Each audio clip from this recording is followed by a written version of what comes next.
कहानी है रामपुर गांव की, जहां के मर्द महिलाओं को हमेशा नीचा दिखाने की कोशिश में रहते। अरे अभी तक खाना नहीं आया, क्या मुझे एक और शादी करने की जरूरत है? नहीं जी नहीं, ऐसा मत करना, वरना मैं कहाँ जाऊंगी। खाना लेकर मैं अभी आई जी। गांव की पंचायत में भी फैसले हमेशा औरतों के खिलाफ ही रहते। मैं जो फैसला सुनाता हूँ वो भगवान की आज्ञा होती है। इस लड़के ने अपने मन से शादी करके अच्छा नहीं किया।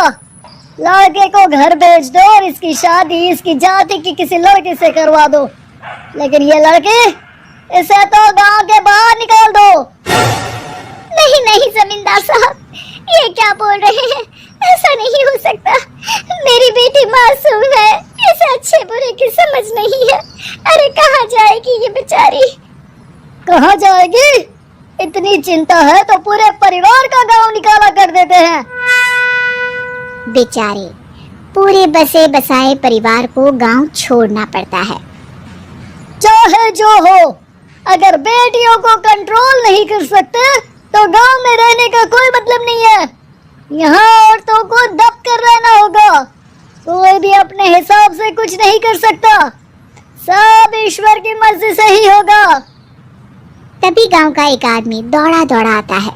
सरपंच साहब, जमींदार साहब, वो कालिया है ना, उसकी बेटी पढ़ने के लिए शहर जा रही है। अच्छा, ये कब हो गया? और कालिया की हिम्मत कैसे हो गई ऐसा करने की?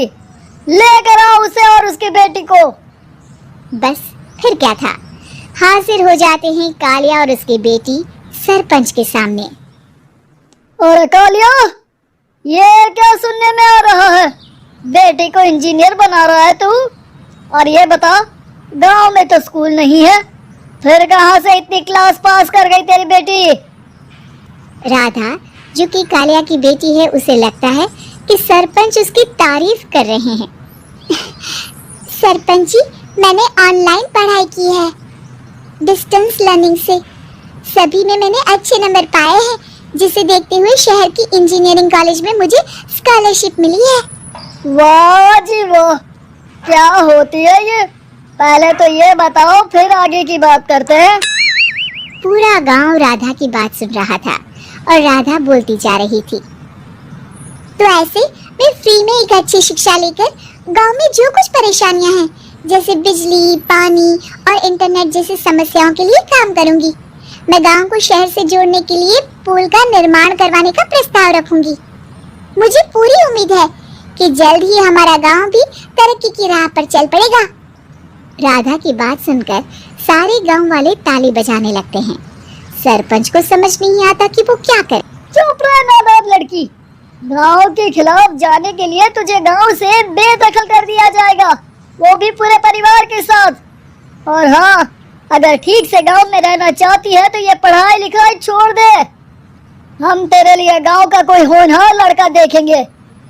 तभी गांव का एक आदमी बोल पड़ता है।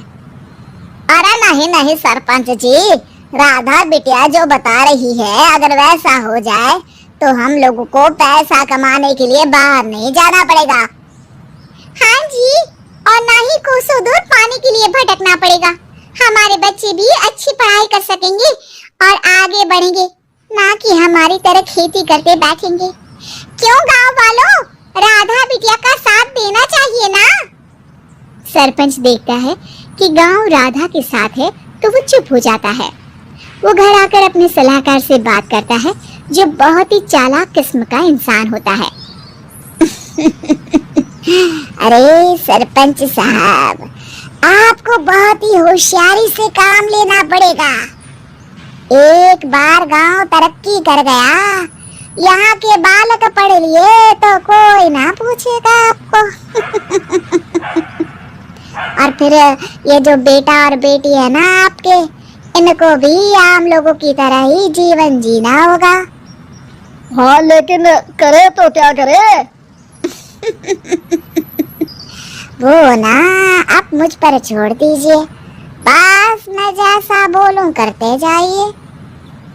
अगली रोज सुबह जब गांव वाले सोकर उठते हैं तो राधा के घर के बाहर और साथ ही वो लोग जिन्होंने राधा का सपोर्ट किया था, उनके घर के आगे लाल रंग से कल आऊंगी लिखा होता है। कल आऊंगी, ये क्या होता है?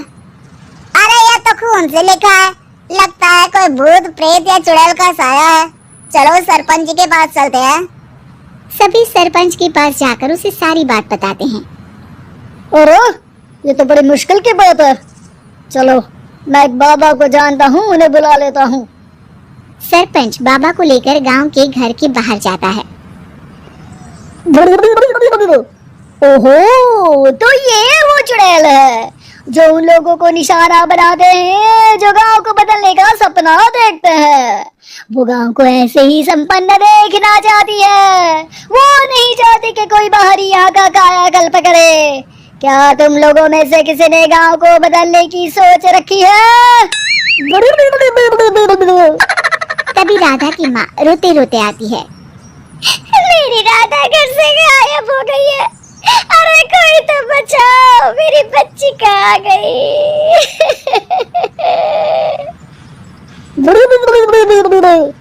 ले गई वो चुड़ैल, तेरी बच्ची को ले गई। अब वो उसे शापित करके छोड़ेगी, उस पर चुड़ैल का साया हो जाएगा। तभी बुरी सी हालत में राधा भी वहाँ आ जाती है। उसके बाल चुड़ैल की तरफ फैले होते हैं और कपड़ों में खून लगा होता है। सभी राधा को देखकर डर जाते हैं। माँ, पता नहीं मुझे कौन उठा कर ले गया था।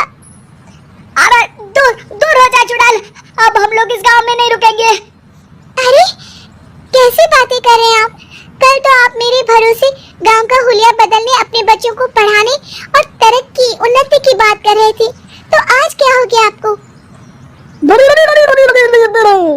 ये फिर तुम लोगों को बहकाएगी।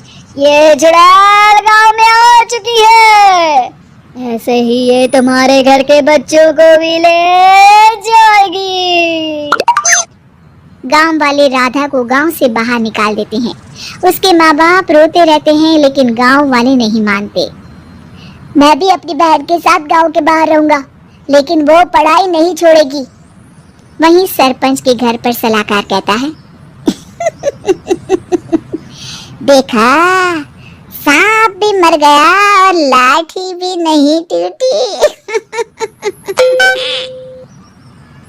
लेकिन अगले ही दिन सरपंच के घर के बाहर भी वही शब्द लिखे होते हैं और फिर सरपंच की बीवी कहती है, हमारी बेटी को किसी ने अगवा कर लिया है।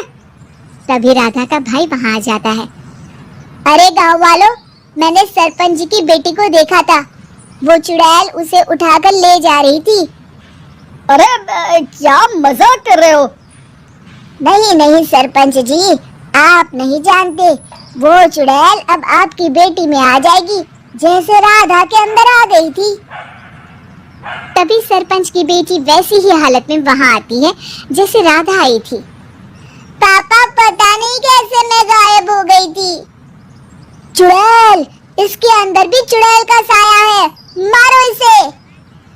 अरे नहीं नहीं, इसे भी राधा के पास गांव के बाहर ही भेज दो। अरे चुप रहो, मेरी बेटी कहीं नहीं जाएगी और चुड़ैल वुड़ैल कुछ नहीं होता है। अरे कैसे बात कर रहे हो सरपंच जी?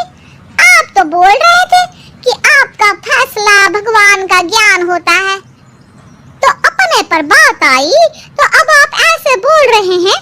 अरे ना ना ना, आपको अपनी बेटी को त्यागना ही होगा। अरे बुलाओ बाबा को।